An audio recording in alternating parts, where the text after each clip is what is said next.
Вітаю! Я Марія Глетій. Сьогодні коротко розповім про основне в громадському секторі.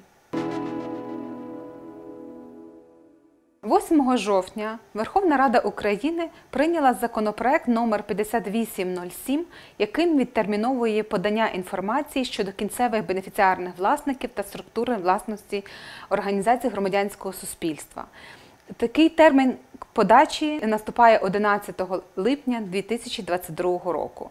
У організацій громадянського суспільства залишається ще достатньо часу, щоб подати інформацію про кінцевих бенефіціарних власників або їх відсутність. Громадські організації проти цієї норми, оскільки вона неприродна для громадської організації. У громадській організації немає кінцевих бенефіціарних власників, тому вони докладають всіх зусиль для того, щоб цю норму було відмінено. У Верховній Раді зареєстровано законопроект 6301, яким пропонується відмінити цю вимогу для організацій громадянського суспільства. Цього тижня розпочинається обговорення плану реалізації національної стратегії зі сприяння розвитку громадянського суспільства. Дуже заохочуємо вас долучати до цих обговорень. 21 жовтня такі обговорення буде проводити Міністерство ветеранів, 22 жовтня – Міністерство юстиції та Державна податкова служба. Ми би хотіли, щоб цей план був таким, який включає всі потреби громадянського суспільства.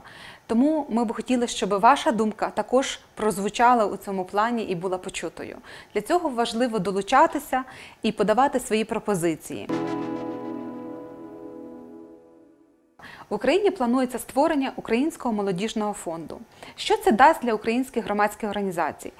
Цей фонд надаватиме фінансову підтримку для українських молодіжних організацій громадянського суспільства як для реалізації проєктів, так і для посилення інституційної спроможності цих організацій. Щоб фонд працював прозоро та ефективно, важливо розробити положення, яке регулюватиме діяльність цього фонду. Тому ми вас заохочуємо перше ознайомитися з проєктом цього положення, а також подавати свої пропозиції до цього положення для того, щоб покращити його. Сар'єднання спільно з Міністерством молоді та спорту зараз проводить такі обговорення. Тому ми вас заохочуємо подавати свої пропозиції та долучатися до цих обговорень. Ваші пропозиції ви можете надсилати на адресу Міністерства молоді та спорту або на адресу Сар'єднання.